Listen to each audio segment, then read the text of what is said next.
tell a story of what it is that you do for people so that they can see themselves in that description and say, okay, yeah, that's what I want for myself. And so this is a perfect person for me. There's an old adage that says, sell the hole, not the drill. So you are telling people about the result that they want, not about the actual thing that you're selling. Welcome to Reinventing Perspective. Today we have a phenomenal guest. We have Jennifer Westbrook. Jennifer, I'm so excited to have you here because I have so many questions. Jennifer, please tell us, who is Jennifer and what's your mission? So who I am, I'm a lot of things. I am a former attorney turned online business owner. I now do copywriting and website design. And my mission is to really help women entrepreneurs. Specifically, I really niche into Christian women business owners who are trying to show up in the marketplace and serve the people that they've been called to serve. And they need help to convey their message in a way that's clear and that reaches the people they need to reach. So they have a wonderful mission, but they need help to see it through. So that's what I help them do through their marketing, through their copywriting, and through their website. These are some of the things that when you're starting out,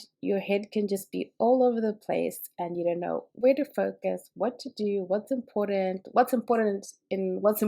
if you know what I mean. I'll start with copywriting because some people may not be familiar with what is even copywriting. Yes, when I say copywriting or when people hear it, a lot of times they think about that little C with the circle around it that you see on books or on the bottom of a website. And that's a copyright, R-I-G-H-T. But I'm a copywriter, which is W-R-I-T-E-R. And a copywriter is a person who writes words. So copywriting is simply writing words that you use to sell stuff or that you use to market yourself or that you use to share a message. So in a business, copywriting is the words you write on your website. It's the words you write in your social media posts. It's the words in your speaker bio. So anytime that you are using words to describe something, to sell something, to market something, to share something, that's copywriting. And so some people call it sales writing, and sales can mean different things. It doesn't necessarily mean something that you're offering for sale. It can mean something you're offering for free or something that you want people to do, an action you want them to take. So it's the words that you use to motivate people to take action. Of course, you can purchase copywriting skills from someone like yourself, but to someone who's really very early and maybe pre-revenue or just starting to get their income going, what would you suggest to them in terms of writing the copy? Start really simple. What I see a lot of people do at first is try to say too much, and that can be overwhelming to your audience. So you really want to keep it simple. First, what is your message? A simple statement of what you do, who you do it for, and what's the transformation that people experience. I help blank do blank so that blank. If you can fill that in, that's your first step to being able to write your own copy, just to be able to clearly and succinctly describe what you do, who you do it for, and how it helps them. And so if you start there, then a lot of things are going to flow from that. The easiest way to go from there in order to keep writing is to just think about what it is that your audience really wants and needs. And the way to do that is to talk to them. Talk to the people who are in your ideal audience. If you are a coach, then talk to the types of people that you want to coach or that you've coached in the past and ask them, what are your problems? What are your issues? What's the hardest thing for you? What's the thing that would make your work or your life easier? And then you just use their words. It's actually a really simple trick that a lot of people don't realize. It's not even a trick. It's just the first step in being able to communicate clearly. And that is to talk to the people who you want to serve. Take note of the words that they're using to describe their issues or their desires or their goals. And then you just use those same words. And as you start doing that, you're going to be able to communicate what it is that you do in the words of the people who are seeking it from you. When you start out, you don't know if you should use your professional voice when you're trying to relay information. That's a big misconception that people think they need to sound super corporate or professional. And a lot of people are coming from a corporate environment or a job where they had to speak a certain way or write a certain way. And when you become a business owner, it's really, really different because you have to speak in the voice of the people you serve. And so jargon and corporate speak, you really have to kind of unlearn the way that you used to talk or the way that you used to write and just say, okay, if the person I wanted to work with, my dream client or customer, were sitting right here in this room with me, how would I talk to them? So you write in that conversational tone, and that's what's really going to resonate with the people who are looking for somebody just like you. That's a gem right there. How did you get to this point? I had decided when I went to college that I wanted to go to law school. So that was the plan that I was on. So I majored in English, not because I planned on being a writer of any sort, but because people said, oh, English is a great major when you want to go to law school. So I said, okay, great, I'll do that. All through college, I would help people write. I would help people write essays. I would help people write job applications, just all those types of things. I would help people edit. And I didn't even realize that that was something that I could turn into a business. It was just something that came easily to me, and I just did it. Then I went to law school in New York City. I was there for 3 years. And even while I was in law school, I was helping people edit books, write books in my spare time. And I still didn't realize what I had. I became an attorney, antitrust and trade practices. And I did that for about 12 years. And still in my spare time, I did editing work. I did writing work. And it wasn't until I kind of got around year 8 or 9 when I started feeling like I wanted to do something different. And I started feeling this really strong desire to have my own business. And I never thought I would want to do that, but it just started happening and I started seeing it more and more. And so I just started making a plan to leave the legal profession. I mapped it out. I'm a planner. So I had this 5-year plan of everything I wanted to do and everything I wanted to get in order before I left my legal career. At the end of that 5 years, I said, okay, I've made all the excuses I can make. It's time for me to just do this. And I started my first business still not realizing what I could do as far as writing. I started a completely different business. My first business was a home staging company, totally different, nothing even related to the legal profession or writing or anything. It was just something I thought would be kind of fun, like a decompression zone from the hectic legal career. And so I started that business, but still on the side, I was doing writing, I was doing editing work, but I hadn't made it into a business. As I went along in the home staging business, people would call me and I'm thinking, hey, okay, this is somebody calling for a home stager. And they would call and say, hey, who designed your website? And so they were asking for the opposite of what I was doing. And then I started realizing, okay, wait a minute. I think I've got something here that I don't realize I have. And sometimes that happens. We don't see what's right there in our hand. I started offering web design services and I started doing more editing work. And then I got into copywriting, which is totally different from book editing and academic editing, which were the types of things I was doing. And so then I just really started to refine that. That was when I said, okay, I'm going to focus on copywriting. I'm going to focus on web design and doing them together so that a person can come to me for both services and we can do their website and their copy in a strategic way that's designed to get them where they want to go in their business. And so I closed the home staging business and I just said, okay, I'm going all in on my website design and copywriting business. And so that's how I got to where I am today. And, amazingly, everything that I learned as an attorney was 100% transferable into my life as a business owner. That's something that I like to tell people. If you're doing something totally different from what you feel called to do in your business, you'll be amazed at how many of your skills and the things that you learned are going to be transferable into your business. A lot of people can relate to that. Not seeing right what's in your face, knocking on your forehead that, hey, hey. As I said for myself, you don't realize the value of it because it comes easily to you. I just didn't realize that it was something that other people needed so badly because I just thought, oh, this is easy for everybody. But I started learning, well, that's not true. Not everybody knows how to craft their words in a way that's compelling and that makes people take action. They don't know the first step to designing a website and how to make it all work together. And so once I realized, okay, this is valuable to people who can't do it, I saw, okay, this is something that I really need to focus on and put all my effort into helping other people do it. How do I know what is a good web design? What is a strategic web design? The first question to ask yourself, if you already have a website, is how's it working for you? If you have a website and it's not converting, and by converting, it means getting people to do whatever it is you want them to do, whether it's book an appointment, book a consultation, get on your email list, whatever that main thing is that you want people to do when they land on your website. If that's not happening, then you do need to take a step back and say, okay, what is it about my site that is hindering people from taking the action I want them to take? And so that's where the strategy comes in. And it starts by asking the question, what is my goal? It seems like a simple question, but a lot of people really haven't figured that out because when people design a website, they're thinking about making it pretty, like you said, they're thinking about, making it pop and making it impressive, but they haven't thought through, okay, what is it that I want people to do when they show up here? Maybe for you, it's you want them to purchase something right away, or maybe it's you want them to book a consultation. Whatever it is that you want them to do, you start from there and work your way backwards. And so when people land on your website, the first thing you have to do is start answering their questions, because when people's questions are answered, then they're going to leave the website. And you really only have a few seconds to grab people. 8 to 10 seconds is how much time you have before a person says, okay, this isn't what I want, and they leave. And sometimes it's fewer seconds than that. As soon as someone lands on the website, they need to see what you do, what your offer is, who it's for, and what's the transformation they can expect.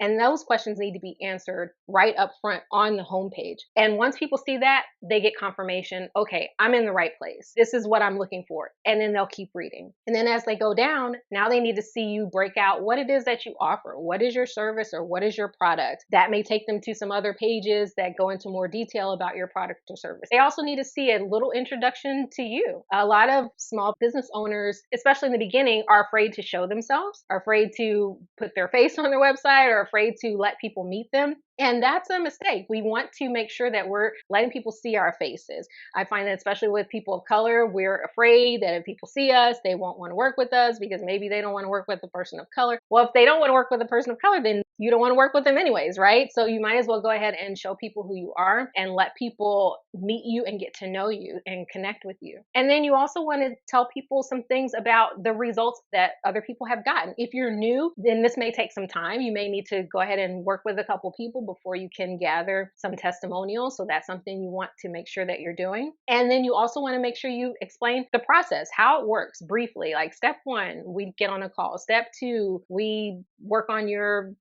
brand design if you're a brand designer. Or step 2, we set up some coaching calls. Whatever it is, you walk them through the steps so people can say, okay, I see how this works. This is simple. I can do this. And then you let them know how to get it. What's the next step? Okay, next step, you book a call with me, or next step, you get on my calendar, whatever it is. So within just a couple of minutes, a person should be able to see what you do, how it can help them, and how they can get it. And all those questions need to be answered up front. If those things are not happening on your website, on your homepage, that could be a reason that your website isn't converting for you. People can really go back and check based on what you've just said to make sure that, okay, if your website is not converting, why isn't it converting? Let's move to content. I know I have to create content to drive people to my website, to drive people to my offer, wherever it is.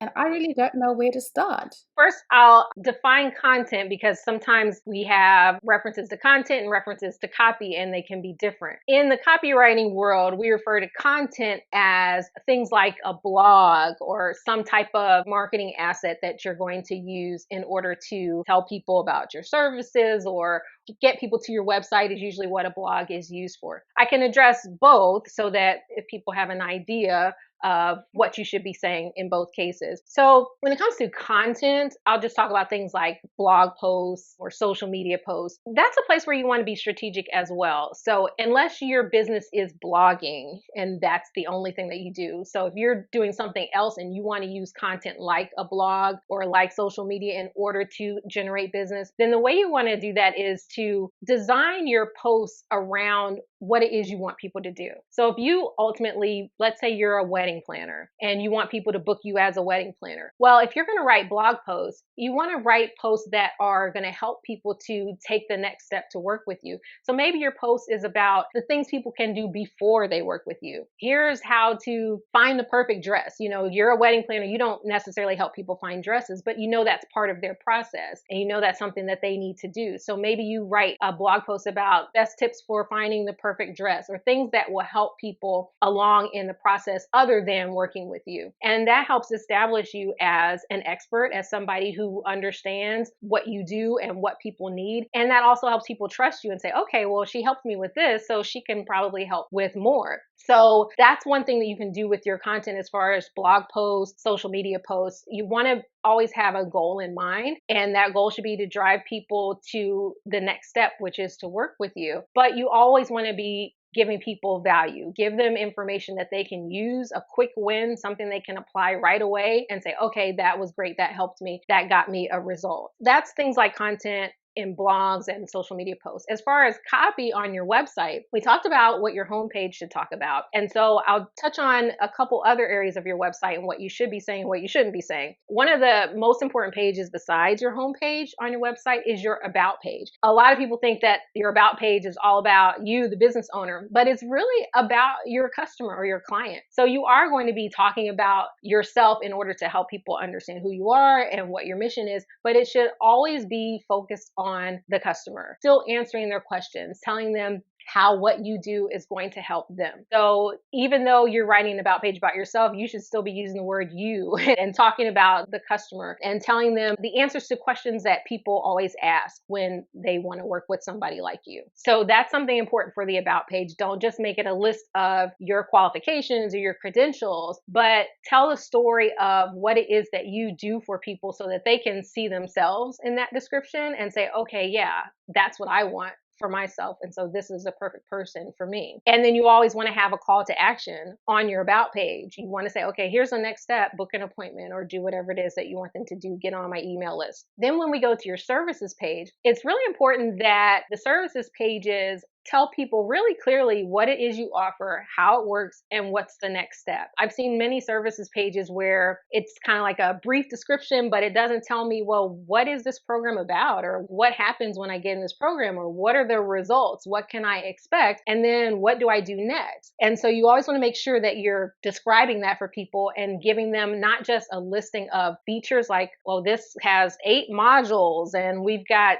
2 Q&As a month. Those are the features that are fine to include in a services page, but you want to lead with the benefits. After this class, you'll be able to meal prep that will save you time. You want to walk through what it is that's going to be different in their life or in their business, whatever it is that you do, what's going to be the change that they'll experience after they take your course or book your services? What's their wedding going to be like? How much less stressed will they be if they hire you as their event planner? So you want to talk about the things that they want to have or experience or be. There's an old adage that says, sell the hole, not the drill. So you are telling people about the result that they want, not about the actual thing that you're selling. Those are some things that you can think about for the most important pages on your website, your home page, your about page, and your services page. Just a quick ask. If you're finding this information helpful, please share it with someone that you know would love this conversation and would find this information beneficial. Thank you again for listening in.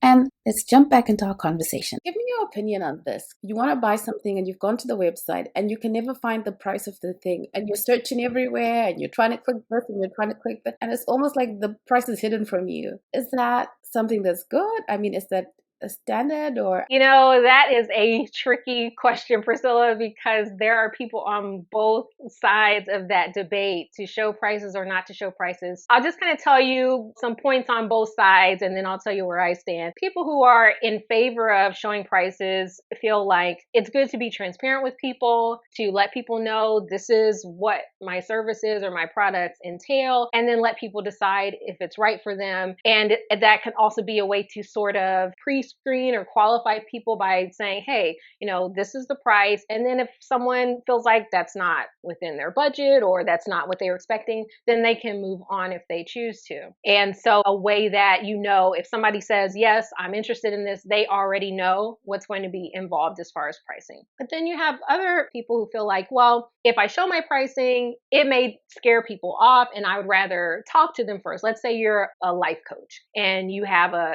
$10,000 life coaching service and you don't want to put that $10,000 on the site because you feel like most people, before they get a chance to talk to you, they'll just look at the price and say, oh no, that's way too much. But if you get a chance to talk to people, then you can help them understand the transformation, answer their questions. And then by the end of that call, they'll say, you know what? Yeah, this is going to be worth the $10,000.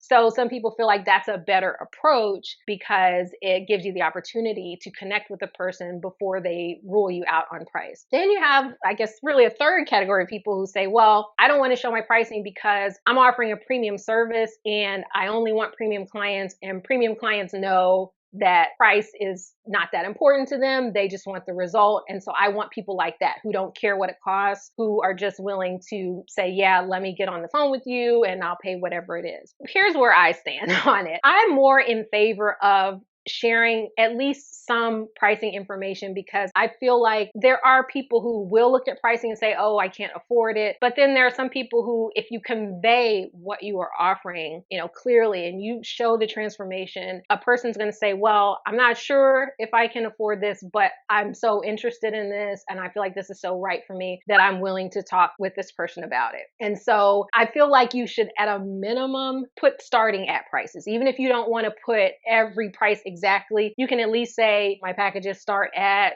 $2,000 or what have you. And maybe you do have a $10,000 package, and maybe you don't have to necessarily say that if you want to leave room to talk to people first and help them understand what you offer before you tell them about your biggest packages. But I do feel like it is helpful to people to at least have an idea, because asking somebody to get on a call with you first before you give them pricing, a call is kind of a big commitment for a lot of people. And some people, they're not comfortable with that when they're going in kind of blind, not knowing anything about your pricing. So I think that it can serve people to give them at least a baseline information, and then you can talk to them and go from there. Thank you for giving us that way of thinking it through. Because I've been on calls where it's like you're fighting the person to find out how much does this thing cost?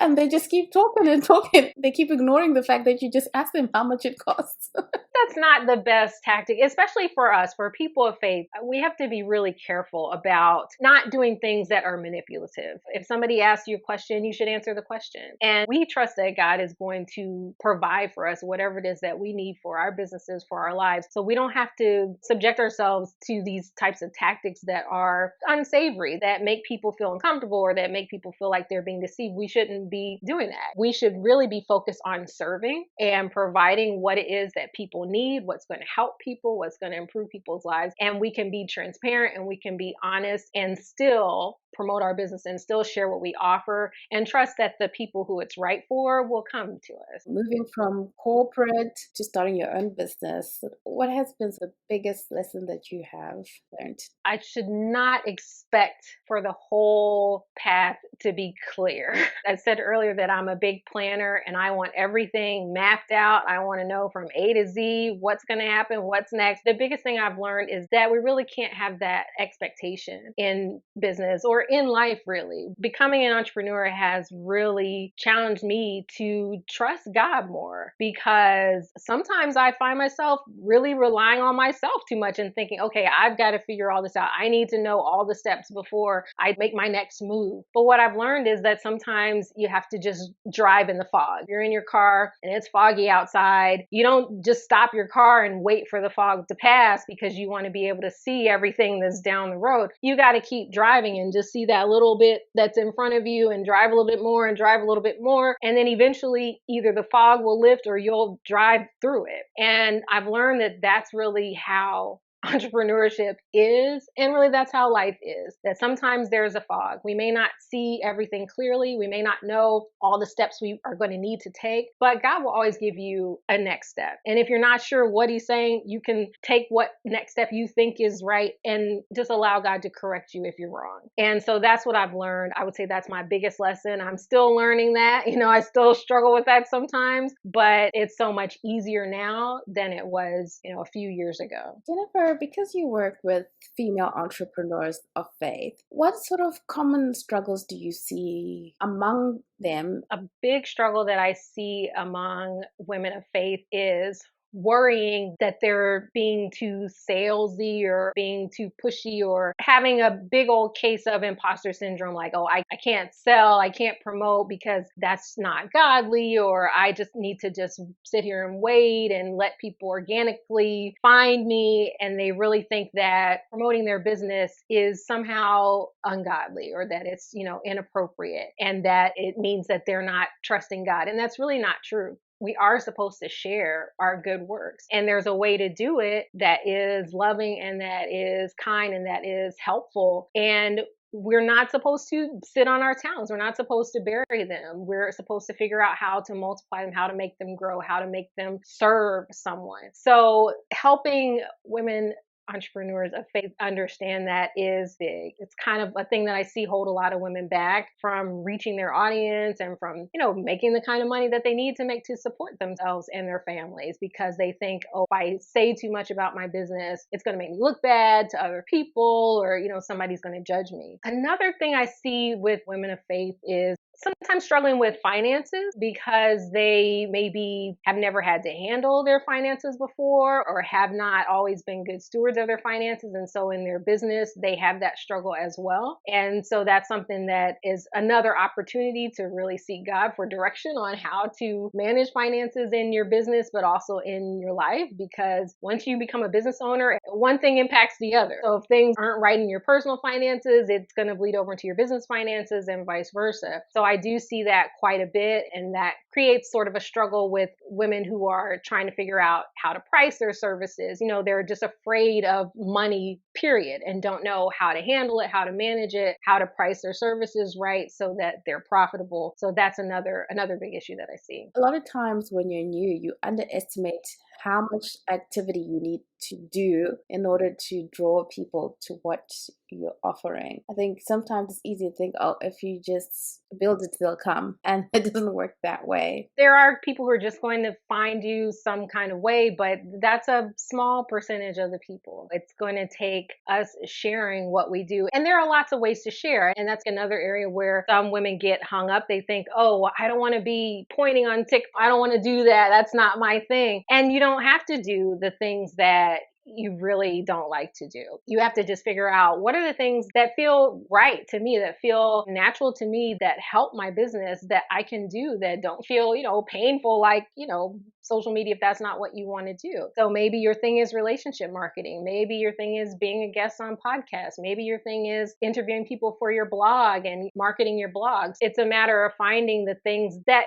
make you feel like, hey, this is something I can do. This is something I can enjoy doing and not hate doing, and it can help me promote my business. We shouldn't feel like whatever everybody else is doing is what we have to do. It's what's right for my business, and then that's the path that you go down. I always end with these last two questions. What is the number one book that you would recommend to an early entrepreneur? I think if I had to narrow it down, I would say a very important book is Building a Story Brand by Donald Miller, because it really will help you put into perspective how to just clarify your message. No matter what it is that you do, no matter what it is that you sell, that book is going to help you clarify your message and be able to use your message across everything that you're doing, your website, your social media, just anything that you're doing. I would say if you start with that book, you'll be so far ahead of the game. It'll be life-changing. I highly recommend that book. Thank you for that recommendation, Jennifer. And our last question is always, what has faith meant to you on your journey? I think it goes back to what I mentioned a while ago. Faith has meant to me learning how to drive through the fog, learning how to trust God when I cannot see what the next steps are. That has really been huge for me. Faith has meant saying, hey, God, you gave me these ideas and these things and these gifts and these talents. I don't necessarily know everything I'm supposed to do with them, but I'm going to take the next step in faith